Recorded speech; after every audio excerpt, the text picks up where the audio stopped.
Hello friends, स्वागत है आपका मेरे यूट्यूब चैनल एजुकेशन स्टडी में। फ्रेंड्स, आज की इस वीडियो में हम डिस्कस करेंगे HPSSC रीस्टोरर पोस्ट कोड 858 का पेपर, जो कि 11 जुलाई 2021 को हुआ था। फ्रेंड्स, इस पेपर में हम हिस्ट्री और जीके वाले सेक्शन को पूरी एक्सप्लेनेशन के साथ डिस्कस करेंगे। तो ये वाली वीडियो जो वो काफ़ी हेल्पफुल रहने वाली है उन कैंडिडेट्स के लिए जो आने वाले एग्जाम्स की तैयारी कर रहे हैं। तो फ्रेंड्स, वीडियो को जरा भी स्किप ना करें और वीडियो अच्छी लगे तो प्लीज़ उसे लाइक, शेयर और चैनल को जरूर सब्सक्राइब कर दें। तो चलिए फ्रेंड्स, वीडियो को शुरू करते हैं। फ्रेंड्स, क्वेश्चन नंबर 1 है, who was popularly known as Sindhi Gandhi. कौन सिंधी गांधी के नाम से प्रसिद्ध हैं? तो इस क्वेश्चन का सही आंसर होगा ऑप्शन ए, कृष्णानंद स्वामी।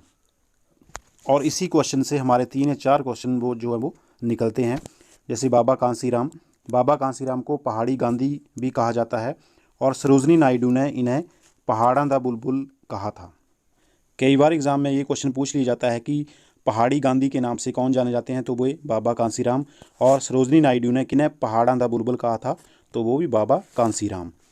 अब देखिए, बज्जूमल जो थे उन्हें पहाड़ी फ्रंटियर गांधी कहा जाता था। ये देखिए, पहाड़ी फ्रंटियर गांधी, इससे भी कई बार क्वेश्चन निकलता है। और पंडित पद्म देव को कविराज कहा जाता था। तो 4 क्वेश्चन हमारे इसी क्वेश्चन से निकल रहे हैं। और फ्रंटियर गांधी किन्हें कहा जाता था? तो फ्रंटियर गांधी कहा जाता है अब्दुल गफ्फार खान को।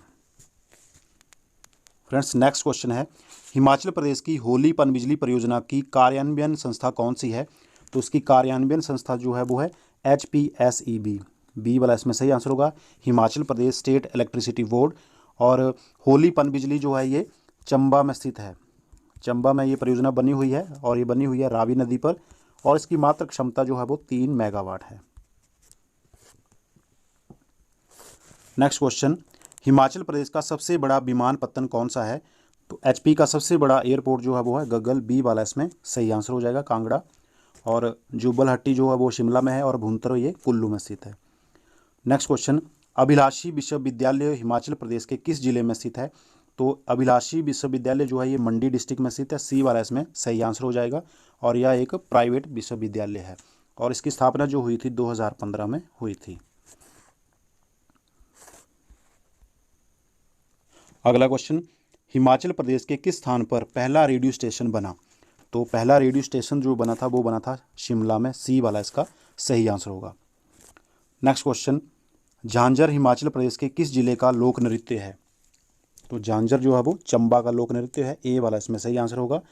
और जबकि किन्नौर का जो है वो है कियांग, बाक्यांग या ब्यांगछू।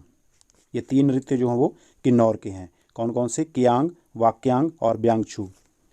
और जब लाहौल स्पीति की बात करें तो शांद और साबू जो हैं लाहौल स्पीति के नृत्य हैं। नेक्स्ट क्वेश्चन, सिंधु घाटी सभ्यता की ग्रेट ग्रेनरी विशालतम अन्न भंडार की खोज यहाँ हुई थी। तो विशालतम अन्न भंडार जो था वो सिंधु घाटी की सभ्यता में कहाँ मिला था? तो वो मिला था हड़प्पा में। डी वाला इसमें सही आंसर होगा। जबकि विशाल स्नानागार जो था वो मोहनजोदड़ो में मिला था। और कालीबंगा जो कि राजस्थान में स्थित है, यहाँ तांबे के औजार और मूर्तियाँ मिली थीं। और इसमें काली चूड़ियाँ मिली थीं, तभी से इसका नाम कालीबंगा रखा गया है, क्योंकि पंजाब में चूड़ियों को बंगा कहते हैं। तो काली रंग की चूड़ियाँ यहाँ मिली थीं। और लोथल जो है गुजरात में स्थित है। लोथल हड़प्पा समुद्री व्यापार का प्रमुख केंद्र था। अगला क्वेश्चन, त्रिपिटक पवित्र पुस्तकें हैं। तो त्रिपिटिका जो हैं ये बौद्ध धर्मों की पवित्र पुस्तकें हैं। सी वाला इसमें सही आंसर है। जबकि जैन धर्म की जो पवित्र पुस्तक है वो कल्पसूत्र है। ये इनका पवित्र ग्रंथ है कल्पसूत्र। और हिंदू धर्म की जो वो भगवत गीता है। नेक्स्ट क्वेश्चन, कुषाणों का मूल निवास था। तो इसमें इस क्वेश्चन का जो आंसर होगा वो होगा डी, इनमें से कोई नहीं, क्योंकि कुषाणों को चीन से आया हुआ माना जाता है, जो योची कबीले से संबंधित थे। तो इसमें डी वाला जो वो सही आंसर होगा, इनमें से कोई नहीं। नेक्स्ट क्वेश्चन, राजा हर्षवर्धन में थे। तो राजा हर्षवर्धन थे 7वीं शताब्दी में। डी वाला इसमें सही आंसर है। नेक्स्ट क्वेश्चन, पांड्यों का राजनीतिक और सांस्कृतिक केंद्र था। तो इनका राजनीतिक और सांस्कृतिक केंद्र था मदुरै। बी वाला इसमें सही आंसर है। अगला क्वेश्चन देखिए, ईस्ट इंडिया कंपनी की स्थापना इनके समय में भारत में हुई। तो ईस्ट इंडिया कंपनी की स्थापना अकबर के समय में भारत में हुई थी। बी वाला इसमें सही आंसर है। नेक्स्ट क्वेश्चन देखिए, शिवाजी के राज्य की राजधानी थी। तो शिवाजी के राज्य की राजधानी थी रायगढ़। डी वाला इसमें सही आंसर है। नेक्स्ट क्वेश्चन, शेरशाह की समाधि यहाँ पर है, तो शेरशाह की समाधि सासाराम बिहार में स्थित है। अगला क्वेश्चन देखिए, पद्मावत इन्होंने लिखी थी, तो पद्मावत लिखी थी मलिक मोहम्मद जायसी ने। डी वाला इसमें सही आंसर है। Next question, question number 66, Bharat में प्रथम आक्रमण का नेतृत्व किया था, तो इस क्वेश्चन का सही आंसर होगा मोहम्मद बिन कासिम। सी वाला जो है वो सही आंसर है। भारत पर प्रथम आक्रमण किया था मोहम्मद बिन कासिम ने। अगला क्वेश्चन देखिए, चरक इनके दरबार के राजवैद थे, तो चरक जो थे वो कनिष्क के दरबार के राजवैद थे। में ए वाला सही आंसर हो जाएगा। और चरक को चिकित्सा शास्त्र का जनक कहा जाता है।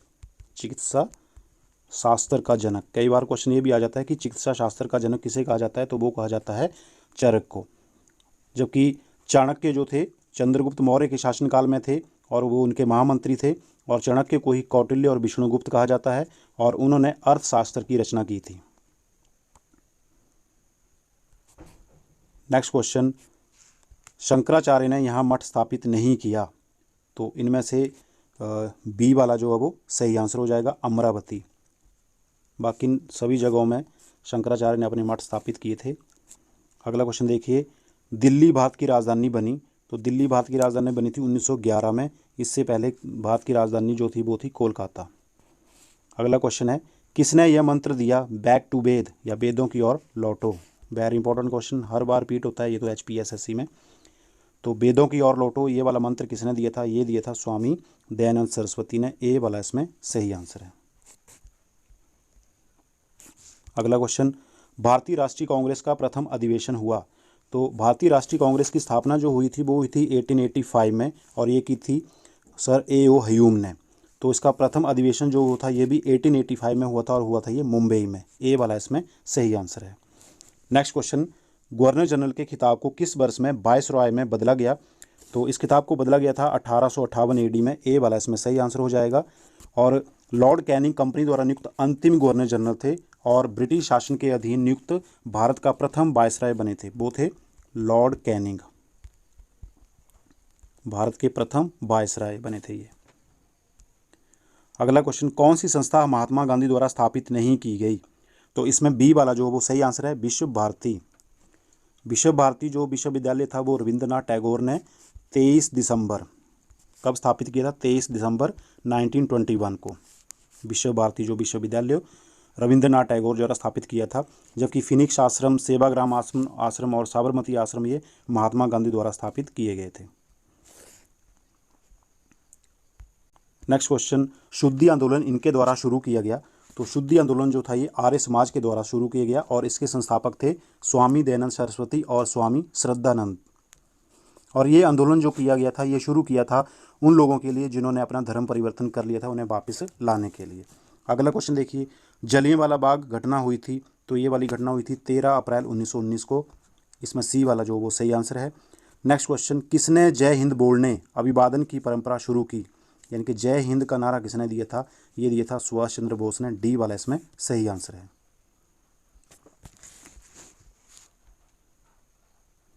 अगला क्वेश्चन देखिए फ्रेंड्स, भौतिक अधिकार जिसका उद्देश्य सामाजिक भिन्नता को समाप्त करना है और यह एक अधिकार है, तो यह अधिकार है समानता का, जिसमें सामाजिक भिन्नता को समाप्त करने का अधिकार दिया गया है। समानता का अधिकार अनुच्छेद 14 से 18। और संपत्ति का अधिकार जो ये 42वें संशोधन में ये समाप्त कर दिया है ये। अगला क्वेश्चन, संविधान के अनुसार राज्य सरकारों का विधि सलाहकार कौन है, तो संविधान के अनुसार राज्य सरकारों का विधि सलाहकार होता है एडवोकेट जनरल। इसमें बी वाला जो वो सही आंसर है। नेक्स्ट क्वेश्चन, राज्यसभा के पदेन अध्यक्ष होते हैं, तो वो होते हैं उपराष्ट्रपति। इसमें डी वाला जो वो सही आंसर है। उपराष्ट्रपति जो है वो राज्यसभा का पदेन अध्यक्ष होता है। नेक्स्ट क्वेश्चन, भारतीय गणराज्य के दूसरे राष्ट्रपति थे, तो वो थे डॉक्टर एस राधाकृष्णन। बी वाला जो है सही आंसर है। और यही डॉक्टर एस राधाकृष्णन ही भारत के प्रथम उपराष्ट्रपति थे, और दूसरे राष्ट्रपति और प्रथम उपराष्ट्रपति। नेक्स्ट क्वेश्चन, किसी राज्य में राष्ट्रपति शासन अधिकतम इतने दिनों तक रह सकता है, तो ये रह सकता है 6 महीने तक। इसमें ए वाला जो है सही आंसर हो जाएगा। अगला क्वेश्चन देखिए, कार्यपालिका का न्यायपालिका से पृथक होना इसके द्वारा लागू किया गया है, तो ये किया गया है निदेशक तत्वों के द्वारा। इसमें बी वाला जो वो सही आंसर होगा। फ्रेंड्स, ये सारे क्वेश्चन जो हर एक एग्ज़ाम में रिपीट हो रहे हैं। मेरी जितनी भी पिछली वाली वीडियो हैं, हर में 3 या 4 क्वेश्चन हर बार ये रिपीट हो रहे हैं क्वेश्चन। अगला देखिए, अगला क्वेश्चन है, भारत में लोगों को लोकसभा निर्वाचन में चुनाव का अधिकार इसके आधार पर दिया गया।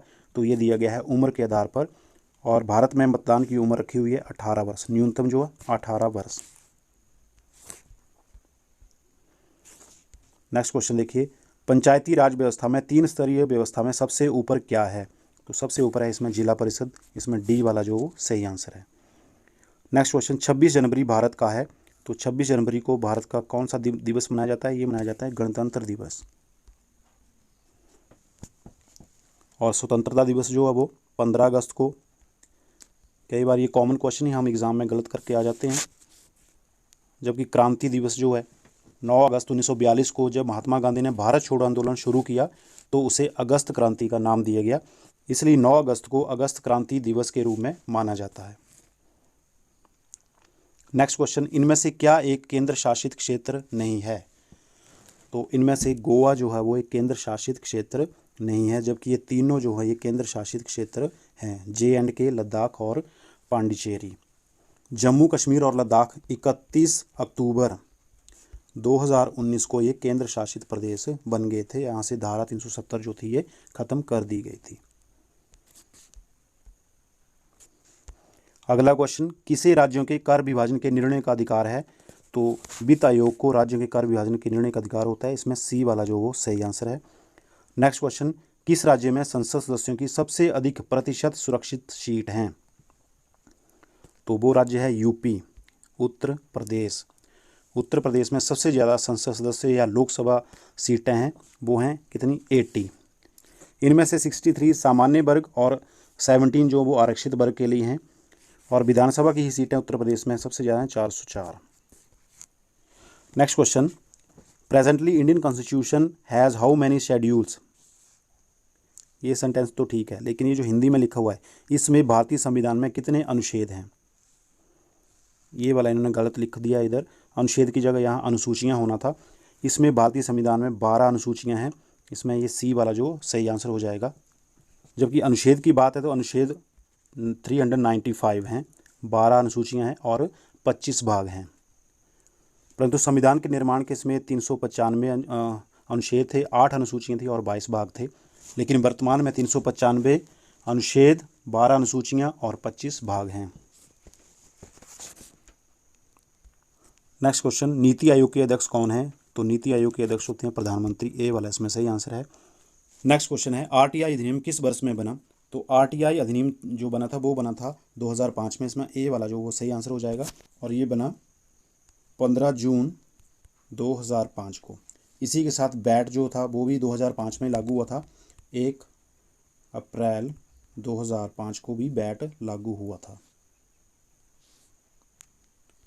अगला क्वेश्चन देखिए, भारत की वेतन नीति आधारित है।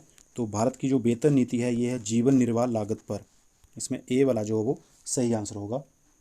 अगला क्वेश्चन देखिए, किसी देश के रहन सहन के स्तर को दिखाया जाता है उसकी, तो ये दिखाया जाता है उसकी प्रति व्यक्ति आय से। इसमें बी वाला जो वो सही आंसर है। नेक्स्ट क्वेश्चन, नाबार्ड की स्थापना किस वर्ष में हुई। तो नाबार्ड की स्थापना हुई थी 1982 में। डी वाला इसमें सही आंसर है। और नाबार्ड की फुल फॉर्म होती है national bank for agriculture and rural development. तो इसकी जो स्थापना हुई थी वो हुई थी 12 जुलाई 1982 को। और इसका मुख्यालय जो है वो है मुंबई में। कई बार ये क्वेश्चन भी पूछ लिया जाता है कि नाबार्ड का मुख्यालय कहाँ है, मुंबई में है।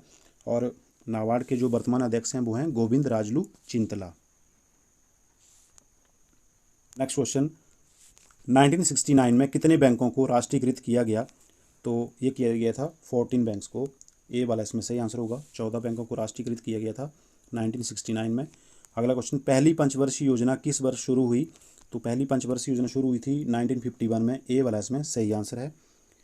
अगला क्वेश्चन है, परिप्रेक्ष्य योजना इतनी समय अवधि के लिए बनाई जाती है। तो ये वाली योजना बनाई जाती है 15 से 20 या 20 से 25 वर्ष। अगर यहाँ 20 से 25 वर्ष होता तो भी सही आंसर होना था। 15 से 20 या 20 से 25 वर्ष। परिप्रेक्ष्य योजना क्या होती है। परिप्रेक्ष्य योजना एक लिखित दस्तावेज है जो राज्य सरकार के उसके लक्ष्यों, नीतियों और सामान्य कार्यक्रमों को निपटाने के लिए बनाई जाती है। Next question, IRDP stand for, IRDP का पूर्ण रूप क्या है? IRDP का पूर्ण रूप है integrated rural development programme. B वाला इसमें सही आंसर है।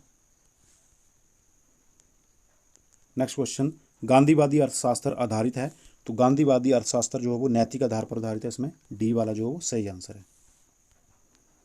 अगला क्वेश्चन देखिए, राजकोषीय नीति का अर्थ है, राजकोषीय नीति का अर्थ है खर्च नीति और जन कण नीति, इसमें जो वो डी वाला जो वो सही आंसर है। नेक्स्ट क्वेश्चन, विश्व बैंक का मुख्यालय है, तो वर्ल्ड बैंक का मुख्यालय है वाशिंगटन DC अमेरिका USA में, इसमें डी वाला जो वो सही आंसर है। अगला क्वेश्चन, मुद्रास्फीति को नियंत्रित किया जा सकता है, तो मुद्रास्फीति को नियंत्रित किया जा सकता है जन खर्चों में कमी से, इसमें सी वाला जो वो आंसर ठीक होगा।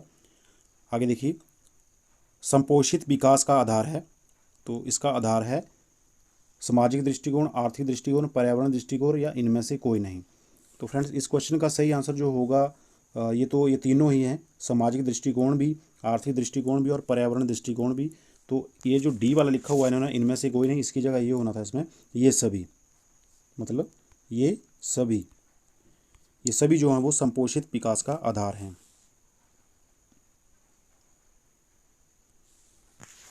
Next question, world economic outlook report इसके द्वारा जारी की गई, तो ये वाली रिपोर्ट जारी की गई IMF द्वारा, बी वाला इसमें सही आंसर हो जाएगा। इंटरनेशनल मॉनेटरी फंड, और इंटरनेशनल मॉनेटरी फंड की स्थापना हुई थी जुलाई 1944 में, 1944 में इसकी स्थापना हुई थी और इसका मुख्यालय जो है वो है वाशिंगटन DC USA में ही। नेक्स्ट क्वेश्चन, इनमें से कौन सा केंद्रीय सरकार की आय का स्रोत नहीं है? फ्रेंड्स इस क्वेश्चन का आंसर प्लीज़ आप कमेंट सेक्शन में बताएं कि इस क्वेश्चन का सही आंसर क्या होगा। और अगला क्वेश्चन जो है, प्रथम भारतीय अर्थशास्त्री जिन्होंने नोबेल पुरस्कार जीता था वो कौन थे? इन दोनों क्वेश्चनों का आंसर जो फ्रेंड्स आप कमेंट सेक्शन में जरूर दें। तो फ्रेंड्स इसी के साथ हमारी आज की ये वाली वीडियो यहीं समाप्त होती है। आई होप कि आप सभी को वीडियो पसंद आई होगी और जल्दी ही मिलेंगे इस पेपर के अगले पार्ट्स के साथ। तब तक के लिए जय Hind, thank you for watching.